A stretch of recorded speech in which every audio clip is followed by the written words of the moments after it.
Hello guys, দেখতে পাচ্ছেন এই যে ছবিচ্ছি একটা নিরিবিলি জায়গায় পাহাড় দেখা যাচ্ছে।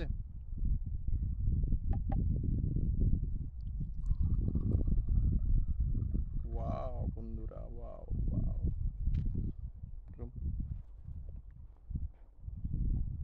আহ সেই স্বাদ অনেক দিন পরে। 2 মাসের চুবিচ্ছি মা রান্না করে এই ঈদের ছুটির জন্য রান্না করে রেখেছে। সেই বিচ্ছি আমি খাচ্ছি। মানে বাড়িতে আসলে যে অনুভূতি, যে ভালো লাগে, আহ সেই স্বাদ। আর আবহাওয়া অনেক ভালো আমাদের এখানে, ঠান্ডা আবহাওয়া।